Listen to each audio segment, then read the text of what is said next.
કેમ છો મિત્રો? બધા મજામાં જશો? તો આપણા વિડીયો જોતા હોય બધા મજામાં જ હોય. તો આજના વિડીયોમાં હું વિલોગ નહીં બનાવવાનો, કારણ કે આજના વિડીયોમાં હું બતાવવાનો છું કે મારા વિલોગ હું કઈ રીતે એડિટ કરું છું. તો તમને આગળ મોબાઈલ સ્ક્રીન પર હું બતાવીશ કે મારા વિલોગ કઈ રીતે એડિટ કરું છું. તો આપણે કેપકટ એપમાં વિડીયો એડિટ કરીએ છીએ વિલોગ. તો આપણે હવે કેપકટ એપમાં સ્ક્રીન ઉપર મળીએ. તો ગાઈઝ ચેનલને સબસ્ક્રાઈબ કરી દેજો વિડીયોમાં નવો હોય તો. ચલો હવે મોબાઈલ સ્ક્રીન પર આપણે જઈએ કેપકટ એપમાં.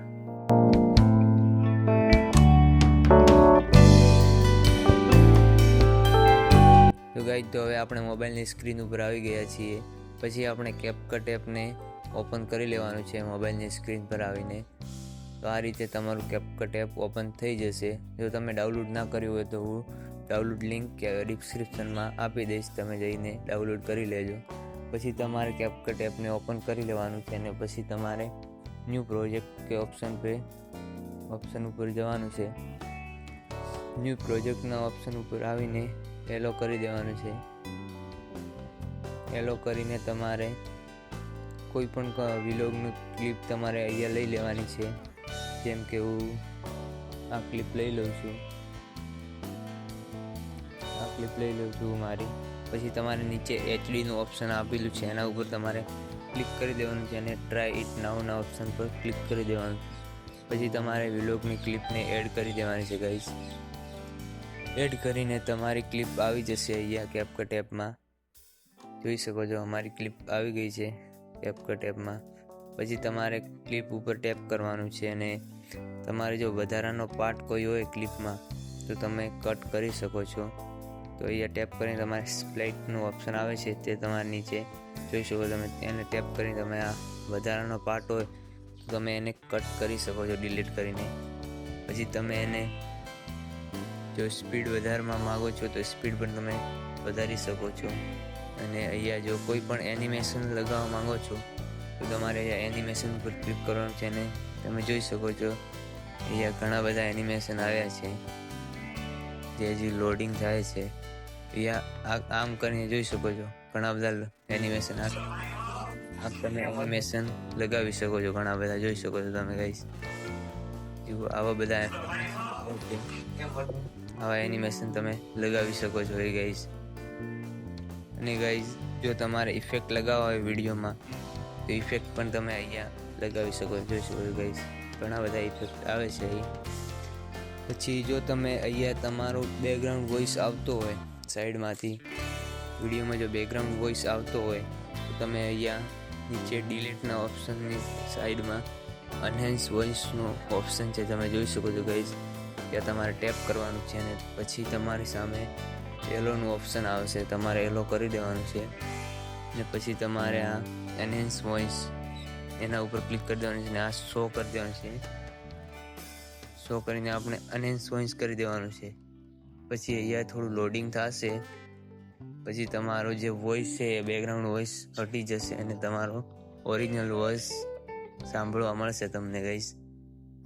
હાલ થોડું અહીંયા લોડિંગ થશે પછી તમારો બેકગ્રાઉન્ડ વોઇસ હટી જશે ગાઈસ.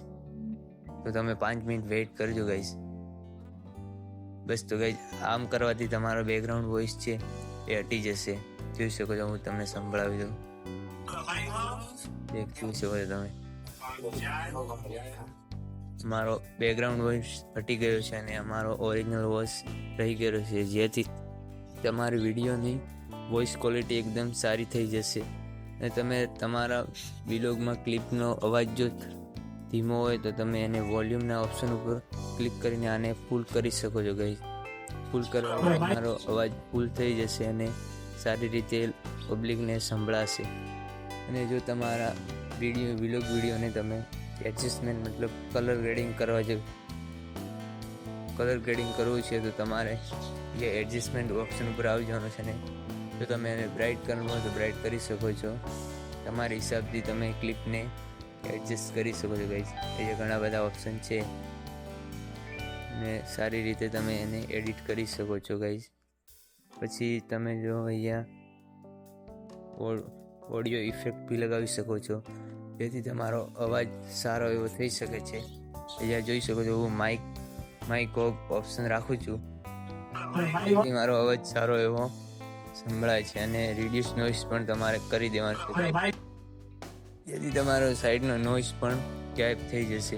તેથી તમારો જે વ્લોગ વિડીયો છે એ બેસ્ટ થઈ જશે અને પબ્લિકને સાંભળવામાં પણ સારો લાગશે. જેથી તમારો વિડીયો સારો એવો રેન્ક કરશે ગાઈઝ. તો આ રીતે હું મારો વ્લોગ વિડીયો બનાવું છું અને મહેનત કરીને હું વ્લોગ વિડીયો આ રીતે બનાવું છું ગાઈઝ. તો તમને જો વિડીયો સારો લાગ્યો તો ચેનલને સબસ્ક્રાઈબ કરી દેજો અને વિડીયોને લાઈક પણ કરી દેજો ગાઈઝ. પછી તમારે વ્લોગ વિડીયો એડિટ થઈ જાય પછી તમારે અહીંયા ક્વોલિટી સિલેક્ટ કરી લેવાની છે. હું 1080p રાખું છું અને 30 મેગાપિક્સલ રાખું છું અને રેકમેન્ડ કરી દેવાનું છે. પછી તમારે અહીંયાથી એક્સપોર્ટ કરી લેવાનું છે. ઠીક છે ગાઈઝ. તો પછી તમારો વિડીયો છે જે એક્સપોર્ટ થઈ જશે. તો ગાઈઝ આ રીતે હું મારા વિડીયો એડિટ કરું છું. તો તમને વિડીયો સારો લાગ્યો હોય તો લાઈક, કમેન્ટ, શેર અને ચેનલને સબસ્ક્રાઈબ કરી દેજો અને મારા વ્લોગને પણ સપોર્ટ કરતા રહેજો ગાઈઝ. હું ડેલી વ્લોગ અપલોડ કરું છું. આજે હું વ્લોગ અપલોડ કરી શક્યો નહીં કારણ કે ક્લિપ ન શૂટ કરી હતી એટલા માટે તમને હું આ એડિટિંગ વિશે સમજાવ્યું થોડું. તો ચેનલને સબસ્ક્રાઈબ કરી દેજો ગાઈઝ. મળીએ કાલના નવા વ્લોગમાં ગાઈઝ. Bye bye.